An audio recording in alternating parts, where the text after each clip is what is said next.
Olá! Como toda ciência, a geografia também interfere na vida de todos nós. Como essa relação nem sempre é tão evidente, é bom lembrarmos como a ecologia, a hidrografia, a geologia e até a política agem em nossas vidas. Para isso, nós convidamos hoje o diretor de Geociências do Instituto Brasileiro de Geografia e Estatística, IBGE, o professor Guido Gelli. Boa noite, professor. É um prazer tê-lo aqui no Ideias da Aldeia. Boa noite, prazer é meu. Professor, eu queria começar esse bate-papo tentando esclarecer essa nova revisão territorial que o Acre teve com a linha Cunha Gomes, como que o Instituto, o IBGE, na direção de Geociência, conseguiu fazer essa demarcação e por que ela se fez necessária? Não, na verdade, essa é uma decisão do Supremo. Né? O que nós fizemos e fazemos sempre é rigorosamente cumprir uma decisão do Supremo. O IBGE é uma instituição ímpar, curiosa, porque são poucas instituições, na verdade só duas, no mundo que juntam a área de geografia com a área de estatística dentro da mesma instituição. Só aqui no Brasil e no México. O INER do México e o IBGE no Brasil. E o IBGE é mais conhecido pelas suas pesquisas socioeconômicas, pelo censo demográfico. Mas a área de geografia é importante, principalmente dentro da área de cartografia. Mas as pessoas acham que o IBGE é que delimita, que é responsável por estabelecer limites territoriais. E não é. Na verdade, nós somos responsáveis por divulgar informações.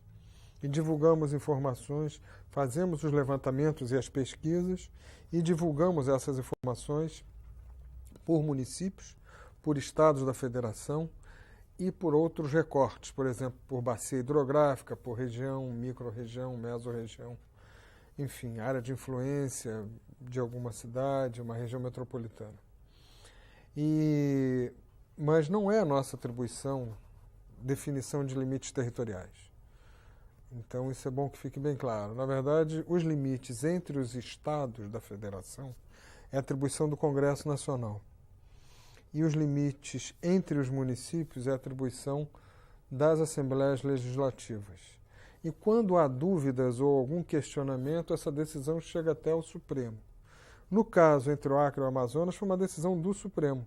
Uma questão antiga que chegou ao Supremo e o Supremo decidiu por essa linha, por esses pontos, a partir de uma expedição ao campo realizada alguns anos atrás, eu não estava nem no IBGE nessa época, e foram ao campo com representantes da Procuradoria do Amazonas, do Acre e o pessoal do IBGE, técnico, exclusivamente técnico.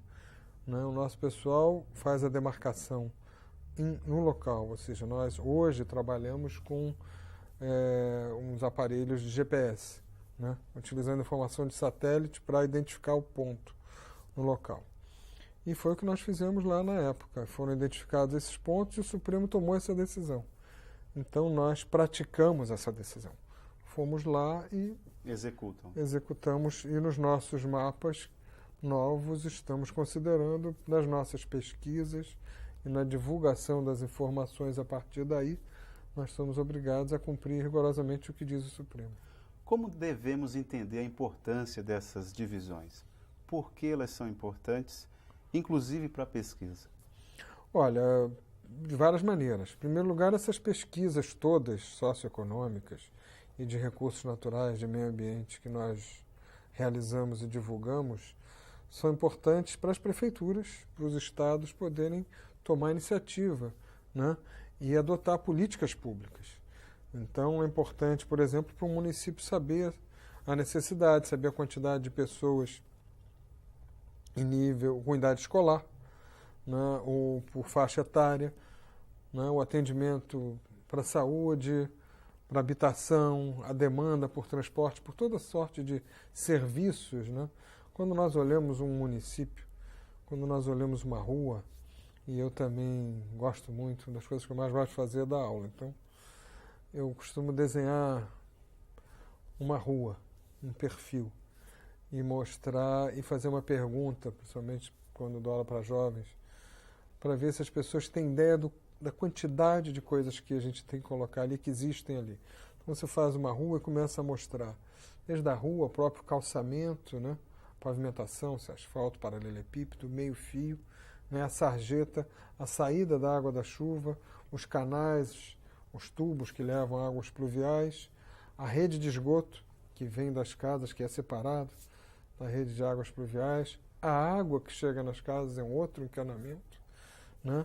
Depois vem a energia elétrica, que vem por fiação, que pode ser subterrânea ou por superfície, com rebaixamento, tem que ter os transformadores para baixar a voltagem para entrar nas residências. Depois vem as linhas de telefone, também. Depois vem os sinais, a sinalização da rua, as placas. Depois vem os telefones públicos, depois vem os equipamentos urbanos, bancos, enfim, é uma série de serviços que administrar, planejar uma cidade, administrar uma cidade e administrar um estado é preciso conhecer. Então é preciso conhecer qual é a demanda por aquele serviço para poder executar aquele serviço. O tempo que o senhor já está no IBGE causou algum tipo de frustração a alguns estudos que o senhor tem feito e a partir desses estudos seria necessária uma intervenção do poder público e essa intervenção demorou muito? Houve algum caso desse tipo? Não, aqui na Amazônia há um caso clássico que é a questão do desmatamento.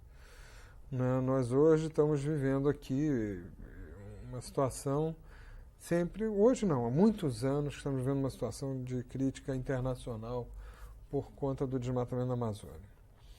Então nós estamos, é uma briga, uma batalha muito intensa há muitos anos. Eu até tenho, é a minha área de atuação, essa área de meio ambiente, e até por causa disso sempre tive muita intimidade com o Acre.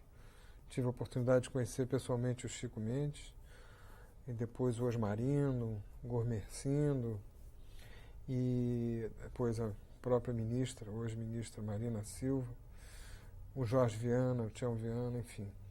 Então há muito tempo que eu conheço o Acre e sei, acompanho de perto aqui. Na verdade, o Acre é o estado mais jovem da federação, mas está nessa vanguarda dessa luta pela questão ambiental. Mas todos nós estamos, quer dizer, não é só aqui, então há muitos anos que estamos tratando essa questão. E é um desafio muito grande, essa que é a verdade. Então não é que gere uma frustração, mas a gente sabe que o desafio é muito grande, é muito difícil.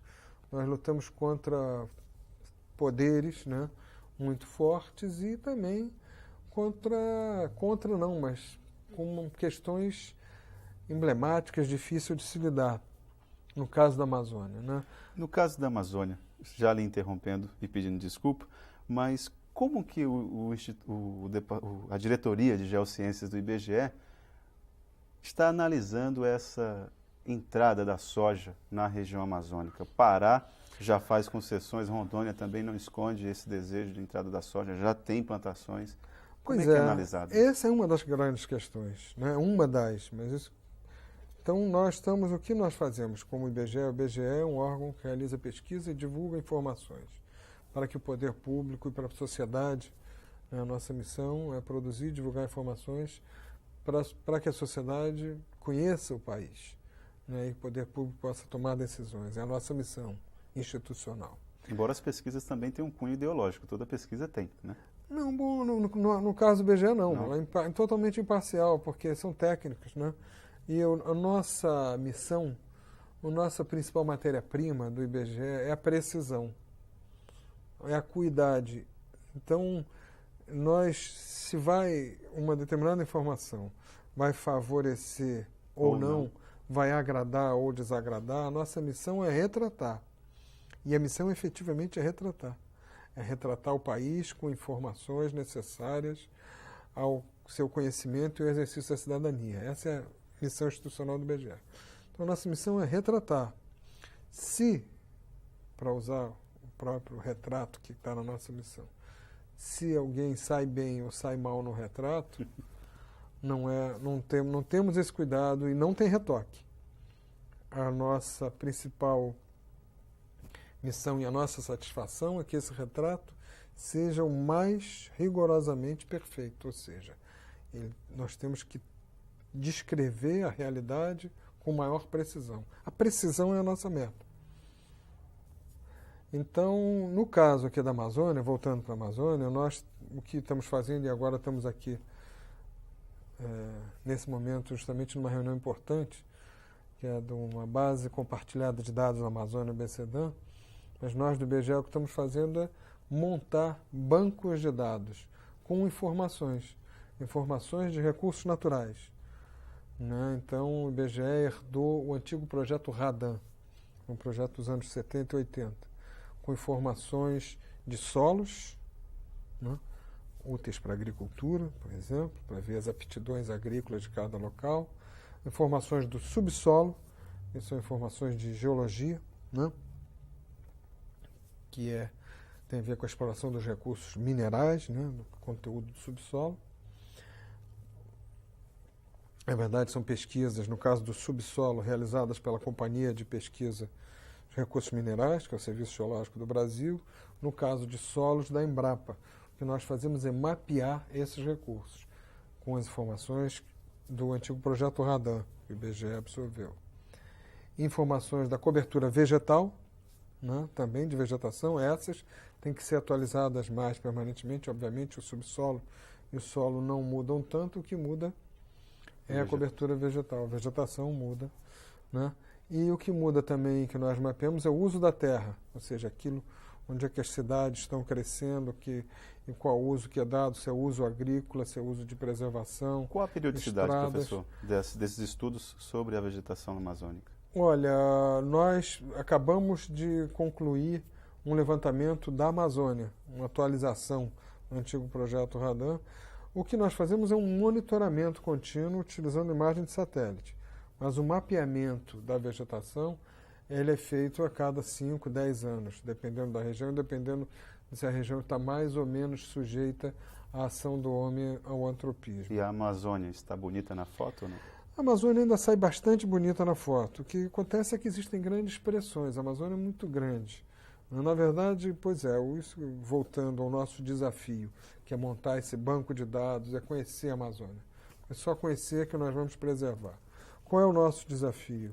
O tamanho do nosso desafio. Olha, eu costumo dizer, mostrar até um mapa, podemos mostrar depois, se você quiser, tem aqui no laptop, que é sobrepor um mapa da Europa com o mapa da Amazônia. Então, eu costumo dizer, as pessoas ficam, principalmente os europeus, ficam às vezes assustados, não têm noção do tamanho. Se nós somarmos a área de Portugal, Espanha, Alemanha, França, Grécia, Itália, Áustria, Holanda, Bélgica e Dinamarca, somar a área de todos esses países, para chegar à Amazônia, nós ainda temos que multiplicar por 2. Ou seja, todos esses países da Europa, multiplicar por 2 para você chegar à área da Amazônia, do bioma amazônico. Então, o nosso desafio é muito grande. Eu tive a oportunidade recentemente de fazer uma exposição para uns alemães da GTZ no Brasil, então usei uma área que eles conhecem bem, que é a Floresta Negra na Alemanha. Os alemães se orgulham muito da preservação da Floresta Negra, que é realmente belíssimo, Schwarzwald. E eu disse para eles, olha, está vendo, vocês conhecem bem a Floresta Negra? A Floresta Negra cabe dezenas de vezes dentro de um único município do Brasil, o município de Altamira. No Pará. Então, que fica no Pará, que é o maior do Brasil. Então, aí dá a ideia da dimensão do nosso desafio. Esse é o tamanho do nosso desafio, em termos geográficos, cartográficos. E tem uma outra dimensão que é importante, que é a dimensão humana. Aí eu falei também, costumo falar sobre os mais variados projetos, né, da Transamazônica, de Tucuruí, né, das agrovilas, da colonização que veio do sul para Rondônia, por exemplo, da expansão da pecuária, da expansão da soja. Mas chama atenção, por exemplo, você imaginar aquele povo todo, aqueles homens carregando aqueles sacos nas costas, extraindo, buscando ouro lá em Serra Pelada. Ora, são milhares, né? Centenas de milhares de homens ali, aquelas imagens que vimos que estão registradas até hoje, subindo e descendo aqueles, cavando em busca do ouro. Você imaginar hoje, que junto a cada homem aquele homem é um pai de família. Eu digo homem porque, na verdade, eram muito mais homens do que mulheres, efetivamente. Mas junto àquele pai de família, tem uma mulher e filhos, 3, 4 filhos. Então, onde é que está essa população toda? Então, isso dá também uma dimensão. Onde é que está? Estão ali, estão buscando alternativas em outros lugares. E tem uma outra população que migrou do Nordeste pela Transamazônica, que veio do Nordeste, justamente em busca do Eldorado. Né? Eu tive a oportunidade de trabalhar em Marabá, nos anos 70. Nós planejamos a cidade de Nova Marabá, imaginando 20 e poucos mil habitantes nos anos 80. E nesse ínterim foi descoberto o ouro em Serra Pelada. Ora, Marabá pulou de 18 para 100 mil habitantes em poucos anos. É quase que inimaginável isso acontecer em outro lugar do mundo. Então, o tamanho do nosso desafio aqui na Amazônia é muito grande. Mas ainda temos, ao sobrevoar e constatar, apesar do forte impacto, ainda tem um remanescente muito interessante, uma diversidade biológica muito grande, que é, aliás, motivo de atenção de todo o planeta. E nós temos essa responsabilidade grande de preservar essa área, e para preservar é preciso conhecer e passar a valorizar a floresta em si, a área com a floresta, com os recursos hídricos. Ou seja, é preciso conhecer e saber que só tem água em abundância porque tem a floresta retendo e permitindo também a evapotranspiração que gera a própria chuva da floresta úmida e que mantém esse grau de umidade, essa quantidade de água nas calhas dos rios. Nós temos vários exemplos, basta ver, onde há desmatamento, nitidamente abaixa muito mais o nível dos rios. Então, se tem o desmatamento nas encostas, a água da chuva que cai, ao invés dela ser retida e vai percolando o solo e o subsolo através da vegetação, não, ela cai, bate direto no solo, leva a terra para o rio fica de cor mais barrenta, aquela areia, aquela água também, aquela terra que vai sendo carreada pelas águas por um efeito mecânico, direto da chuva no solo, ela vai assoreando os rios.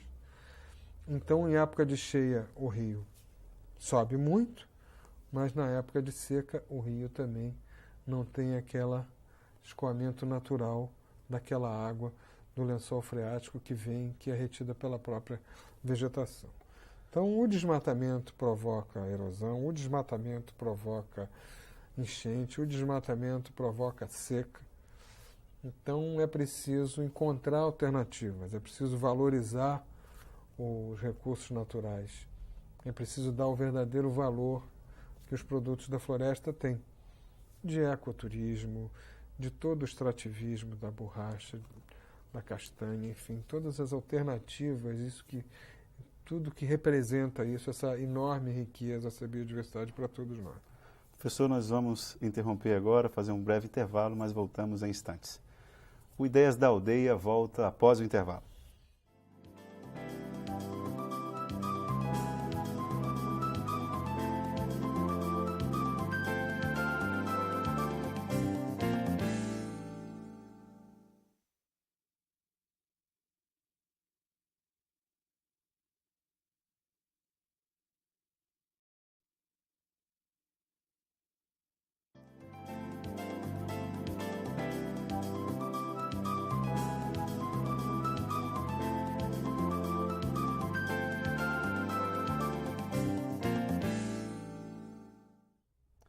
Olá, estamos de volta com Ideias da Aldeia e no programa de hoje conversamos sobre geografia, especificamente sobre a região amazônica. E para isso nós convidamos o diretor de Geociências do IBGE, professor Guido Gelli. Professor, no bloco anterior nós conversávamos a respeito de como a Amazônia está nos últimos estudos do IBGE. O senhor falava da importância de que nós temos que conhecer para poder valorizar. Para conhecer, temos que pesquisar. E hoje o senhor participa de um encontro importante aqui em Rio Branco. Queria que o senhor explicasse o propósito desse encontro e a importância que esse encontro tem para o universo acadêmico e, em consequência, para a comunidade amazônica. Esse chama Base de Dados, Base Compartilhada de Dados da Amazônia. É uma base de dados que foi montada no âmbito do Ministério do Meio Ambiente, né, envolvendo várias instituições. Desde 97 fizemos a primeira reunião. O que nós identificamos é que existem vários bancos de dados, ou seja, várias instituições que trabalham com dados. Dados dos mais variados, da área de recursos naturais, de recursos hídricos principalmente, recursos minerais e florestais, mas também dados socioeconômicos, né? População, de renda, de trabalho, de produção. E esses dados precisam ser colocados, mapeados, em cima de uma base cartográfica, de um mapa, né? Para que nós possamos comparar, identificar. Então, várias instituições trabalham produzindo esses dados. Esse é o objetivo desse encontro, ou desse banco de dados, essa base compartilhada de dados, é justamente juntar essas instituições, fazer com que essas instituições sejam efetivamente parceiras, ou seja, que nós possamos trabalhar em cima de uma mesma base cartográfica, né, para que não haja sobreposição, ou seja, para que nós não façamos a mesma coisa que uma outra instituição está fazendo, a gente procure no máximo, complementar esses trabalhos e trabalhar juntos para montar e disseminar esses dados. Depois, poder sobrepor essas informações e disseminar para a sociedade. Isso não significa que haja uma agenda de pesquisas em comum. O que se utiliza são dados em comum. Dados, enfim, todos os dados. O que é importante para você poder comparar, por exemplo, montar um grande sistema em banco de dados e comparar, se eu quiser ter informações de população, por exemplo, com informações de recursos naturais, ou por bacia hidrográfica, por rio. Eu preciso ter uma mesma base cartográfica. Eu preciso ter informações das estradas, eu preciso ter informações das escolas, dos hospitais, mas eu preciso estar em cima de uma base cartográfica única. Porque se houver uma divergência nessa informação, se tiver numa base diferente, por exemplo, a escola, na hora que eu colocar no mapa, ela vai cair dentro do rio. Entendeu? A cidade que estava do lado de cá do rio, na verdade, vai aparecer do outro. Então, eu preciso ter uma precisão ao montar esses bancos de dados. Também, ao montar o banco, eu preciso trabalhar com mesmas planilhas, para que eu possa entender, comparar e juntar uma informação com outra, né? Em compensação, se há um erro em algum dado, o erro vai em efeito cascata, contaminando todas as outras pesquisas, né? Não tanto, porque aí, veja bem, eu posso ter uma informação sobre a quantidade de pessoas numa bacia hidrográfica, mas as estradas que ali estão, os hospitais, as escolas, enfim, então esse banco está preservado. Eu errar a localização de uma escola não significa que eu estou comprometendo a localização de uma estrada.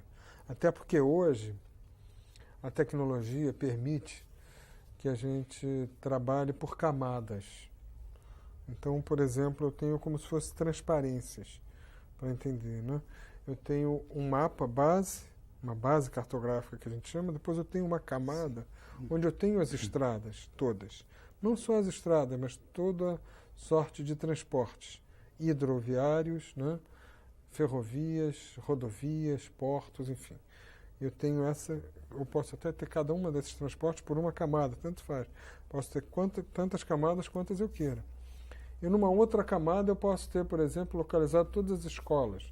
Numa outra camada, todos os hospitais, ambulatórios. Enfim, eu posso sobrepor essas camadas da maneira que eu quiser. O que isso significa? Antigamente, quando nós fazíamos um mapa, e até hoje, quando nós vamos imprimir um mapa em papel, nós temos que escolher algumas informações. Se eu colocar todas as informações no mesmo mapa... Incompreensível, né? Não dá. Fica muito pesado, não dá para você ler. Então, eu sempre tenho que escolher o número que informações que eu vou querer colocar.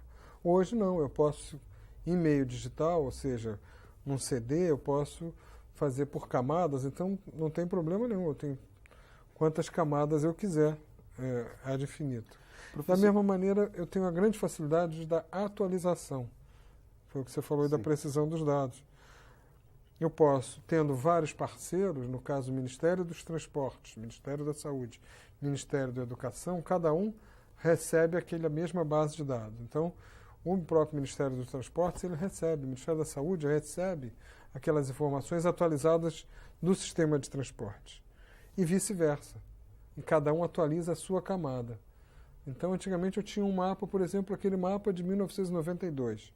Até eu juntar todas aquelas informações, montar aquele mapa, escolher o que eu vou fazer, já havia evolução, já eram estradas que haviam sido pavimentadas, pontes construídas. Enfim, quando o mapa estava impresso, ele já estava praticamente desatualizado. E eu tinha que ter uma data daquele mapa, porque eram aquelas informações referentes àquela data. Então o mapa ficava desatualizado.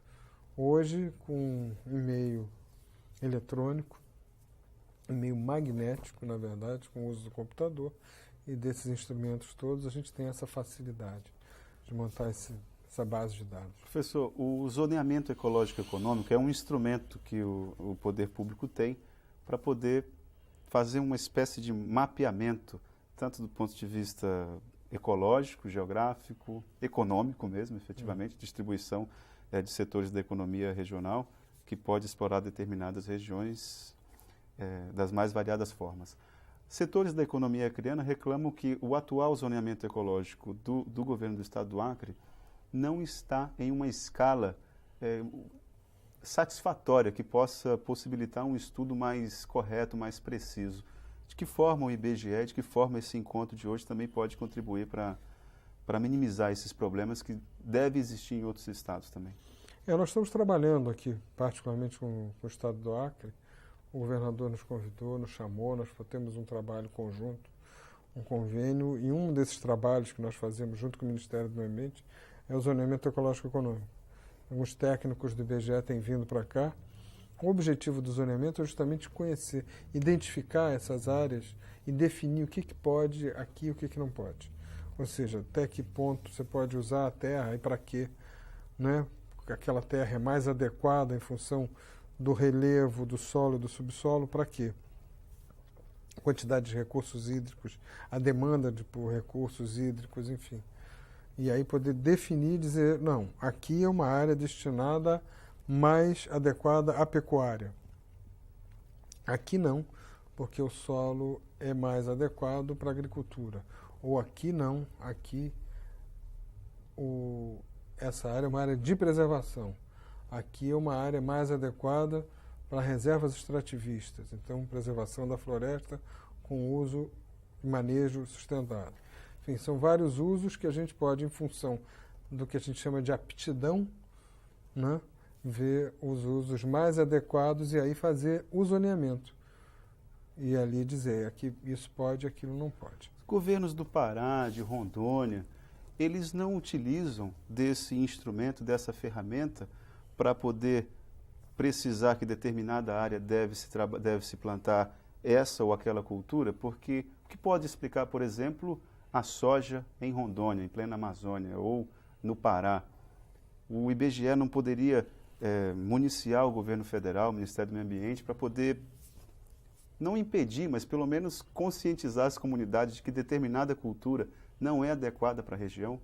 Isso não poderia ser feito? Essa é uma das políticas, esse é um dos objetivos de juntar essas informações. É tentar convencer, inclusive, o poder público. Muitas das vezes, veja bem, nós trabalhamos com conflitos, conflitos de interesse. Então, o Brasil hoje, por exemplo, se vangloria da sua exportação, da balança comercial. Tudo que se refere à balança comercial. E a balança comercial cresce muito nos últimos anos em função da exportação de grãos. Então, o Brasil também é um grande produtor de carne. Então, a pecuária e a agricultura crescem, o Brasil exporta grãos, o Brasil exporta carne. O rebanho bovino do Brasil hoje é maior do que a quantidade de pessoas. Sabia que hoje tem mais de 180 milhões de cabeças de boi no país, né? Então, o Acre contribui com 2 milhões. Tem mais boi do que gente no país. Enfim, e aí o que acontece? Os municípios e os governadores querem atrair investimentos para geração de emprego, para geração de renda. Então, o que nós temos que mostrar e oferecer e pensar são políticas públicas que valorizem a floresta, por exemplo. mostrar que oferecer alternativas também para aquela população, para aqueles proprietários de terra, de utilizar a renda oriunda daquelas áreas com a floresta de pé, um manejo sustentável, com extração de borracha, de lácteos, enfim, toda sorte de alternativas, inclusive na área de meio ambiente, ou seja, preservar, pagar para que essa preservação seja feita, contratar essas pessoas que eram pequenos agricultores, desmatadores, por exemplo, para trabalhar na preservação do meio ambiente, ou seja, oferecer alternativas inclusive para o poder público, para que os governadores, prefeitos possam também se identificar com a questão ambiental e entender que a preservação, muitas das vezes, no caso da Amazônia principalmente, trará mais benefícios do que aquela cultura de grãos, onde for o caso. Né? Agora, você há de compreender que é uma tarefa árdua. São conflitos de interesse, como nós temos nas mais diversas áreas. Porque o racional pede para que nós, pelo menos, questionemos, né, a existência de uma monocultura que exige capital, grande capital, que não valoriza o trabalho do pequeno agricultor, enfim. A soja na Amazônia não é algo racional, não é isso? Olha, é difícil afirmar. Nós, inclusive do IBGE, mais uma vez, nós fazemos o retrato e não esse tipo de análise, porque é inconteste que o aumento da produção de grãos e o aumento das exportações, e hoje com toda a tecnologia, a gente não... Só dizer isso, fazer uma afirmação dessa, seria... não resolve o problema, até mesmo que fosse verdadeiro. Depois, o balanço, o que tem se extraído verdadeiramente com a exportação, com a produção da soja, vai em sentido contrário, muito significativo. Então, o que a gente tem que pensar é em alternativas, efetivamente, né? de plantar florestas, transformar o que hoje é conhecido como arco do desmatamento, que a professora Berta Becker costuma... Esteve aqui, inclusive, a professora Berta. Então, a professora Berta prefere chamar de arco do povoamento, o arco da ocupação consolidada da Amazônia, o que é verdade. Mas nesse arco, que eu também prefiro chamar de arco do reflorestamento, já aí com uma visão otimista, temos que pensar em alternativas de reflorestamento, por exemplo, de utilização daquelas áreas que já foram desmatadas, incentivar projetos de reflorestamento para manejo sustentado, ou seja, para reflorestamento onde se possa extrair de maneira sustentada, ou seja, parte daquela produção que seja voltada para o consumo de biomassa, ou enfim, para a própria preservação, que haja um retorno, que haja um investimento hoje, por exemplo, mecanismos de desenvolvimento limpo, em função do protocolo de Kyoto, que fazem com que hoje você manter o carbono fixo ao solo possa significar, ou seja, com projetos de reflorestamento, você possa contrabalançar aquela quantidade de carbono queimado lançado na atmosfera.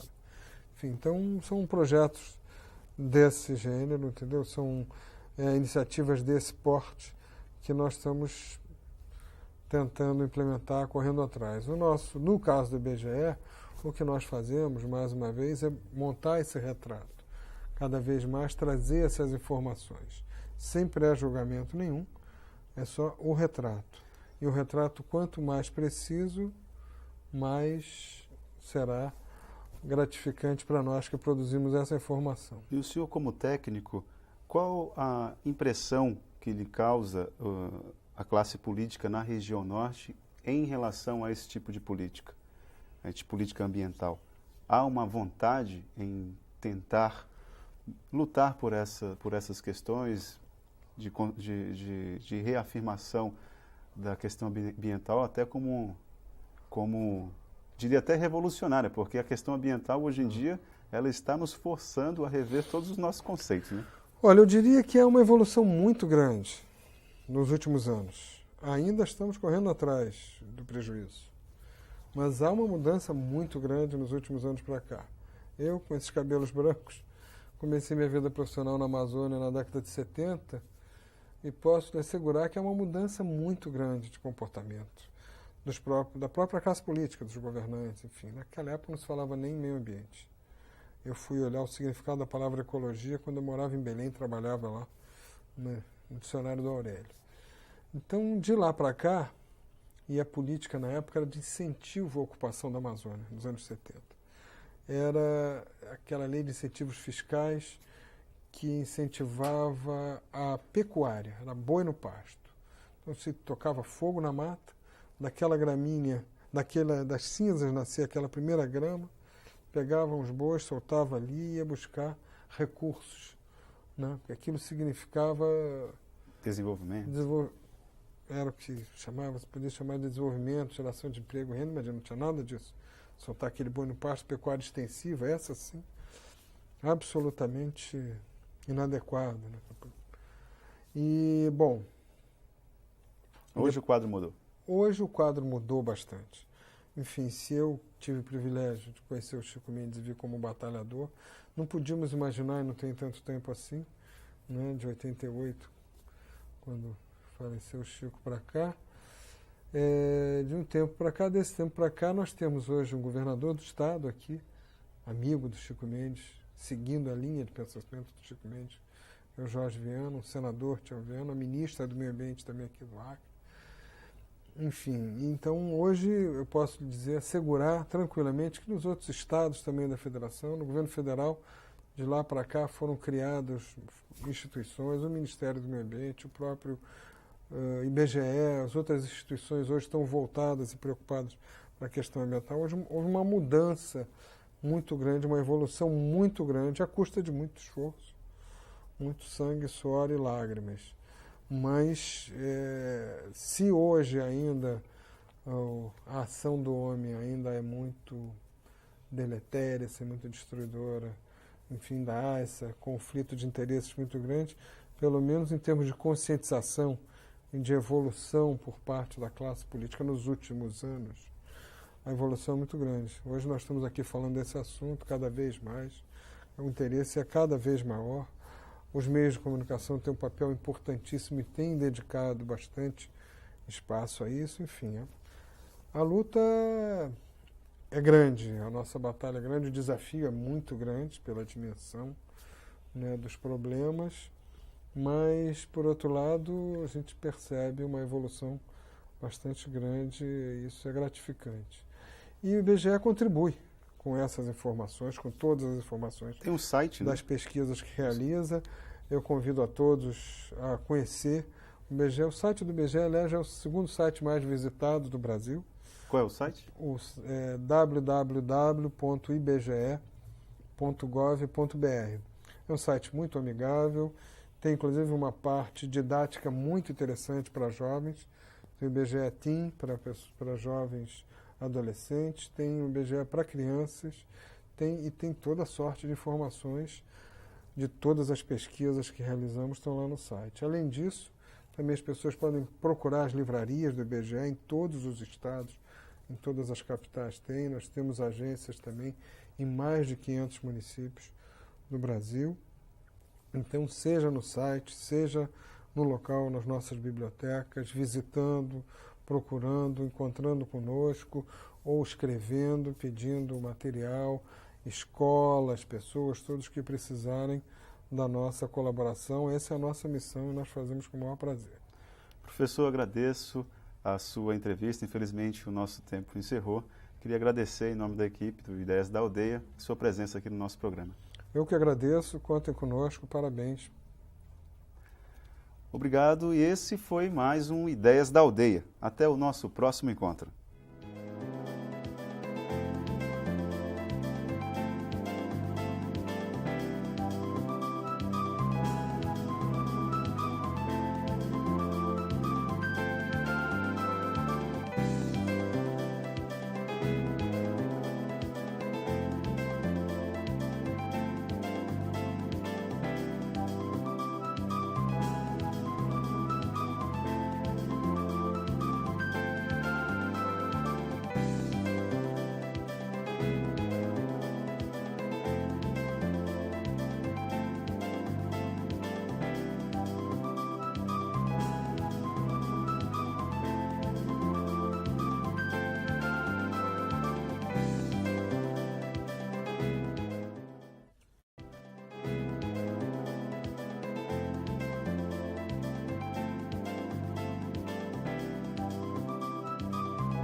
Olá, no Ideias